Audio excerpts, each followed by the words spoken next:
Luke here from Figmento Films, and in today's video we're going to look at the Panasonic S5II. Why am I 7 months late to the party, and what are my first impressions of the camera? Also, what on earth am I doing outside vlogging? Something I'm super uncomfortable with. Well, I've got some exciting updates and I'm going to explain all in this video.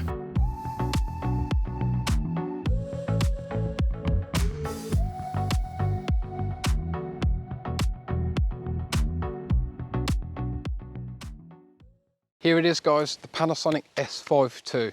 So why have I got the S5II now? Why have I waited 7 months, and what do I think of it? We're going to get into all of that right now. I'm going to try and keep it quick and succinct, although this is my 7th take now, I think, and I keep going up to like 15 minutes. I'm going to try my best to keep it under 10. So we're going to start with why did I wait for 7 months? Simply put, I wanted to make sure it was a necessity and not a need. I'm usually behind the camera, and that's where I'm most comfortable. So autofocus isn't usually a problem for me. I like to focus manually. I think it's really important for narrative and control purposes.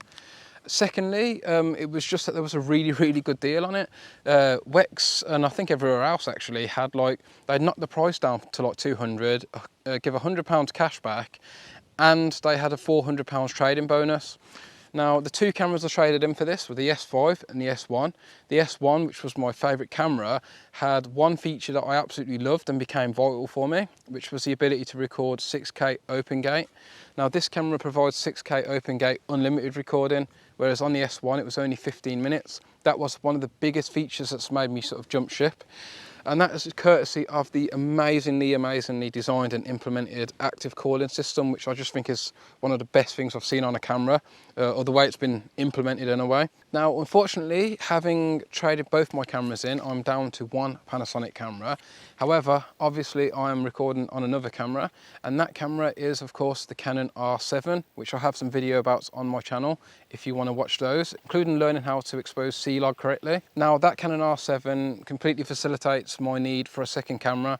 I brought it for my wildlife, and I found it to be an amazing video camera as well. For some quick comparisons, better autofocus, Canon R7, better image stabilization, the S5II, better video features, S5II, better burst rates, Canon R7. They're both fantastic cameras. If I had to pick one, it'd probably be the S5II because of my professional needs, and I also prefer Vlog as well. But C-Log 3 is fine, HLG is great on both cameras, and I can use them both side by side, and because I've got better at grading, I can now closely match those cameras in post as well. Why didn't I get the S5IIX? Honestly, what I was really going to do was hold out for the S1II, but I probably won't be able to afford that if it ever does come out at the moment. And the S5IIX simply has features I don't really need. I kind of wanted them, but didn't need them. So I like recording in ProRes, but I can do that onto my Atomus anyway.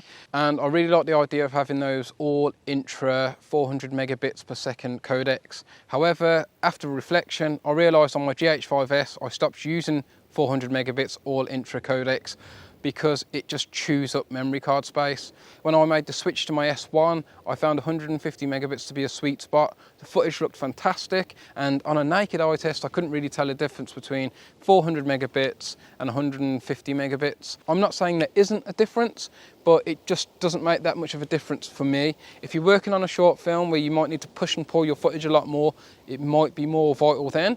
But for me, this is everything I really need. So you combine the fact that this now has phase detect autofocus, open gate, and really robust codecs that don't really force me to buy loads and loads of memory cards. It's pretty much a perfect camera. I also looked at other cameras like the R6II, the Sony A7 IV, the XH2 and XH2S, and they all just missed the mark, and they don't offer the same value for money that these do either.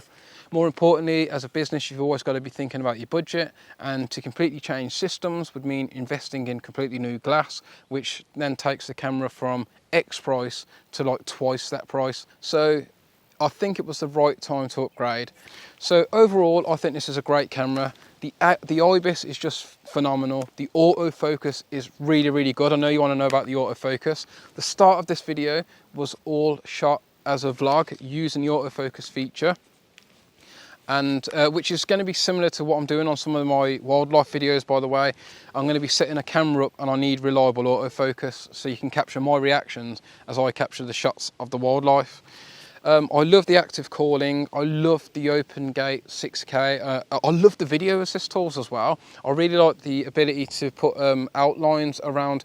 If I'm shooting in 6K open gate, I can go into the camera and put like boxes around that show me a 16:9 aspect ratio or like a 9:16 aspect ratio. Panasonic are the king of the video assist tools, and they're also the most intuitive. If you want to change a button, you hold it down until it pops up and you can change or customize that button to do something else. So far, I absolutely love it. I've already used it on a music video, and I think it's just a phenomenal, great value camera. If you're an upcoming filmmaker or aspiring creative, I do think Panasonic is a good system to jump into. Because of the L-mount alliance, you have Sigma lenses, you've got Panasonic lenses, and there's more being added as we speak as well. There's also going to be some amazing updates in the future, including a ultra telephoto lens, possible implementation of LiDAR technology, which will be phenomenal, and it just keeps getting better and better. So my first thoughts are, it is an absolutely badass, completely awesome camera. So is my Canon R7 actually. I love them both, and I can't wait to bring you more videos with them. The reason I'm outside vlogging today is because I'm finally going to start sharing my love and passion for wildlife photography. I got the R7 to facilitate my love and passion of wildlife photography, and I never really wanted to share it because I was a bit shy about it, and I kind of like the idea of keeping it for me. But now I really want to share those videos. It's an opportunity to show off what I can do with it as well. A lot of my work is either a little bit educational, like I like sharing stuff that can educate people or potential clients, or it's sort of tech reviews, just stuff I think is really cool. But wildlife photography has become a really big part of my life, and I finally want to share what I can do in terms of video and putting together documentaries and really cool videos that show my passion off to everybody out there. That channel is called The Wild with Luke. You can subscribe to that. There's nothing on there just yet, but there will be soon. And you can check out my Instagram page, which is also The Wild with Luke. And I've got loads of photos and some videos on there as well. Let me know what camera you use, or if you're thinking of upgrading to the Panasonic S5II. As for now, I'm gonna go out and I'm gonna do some wildlife photography, and I'll catch you all next time. See ya.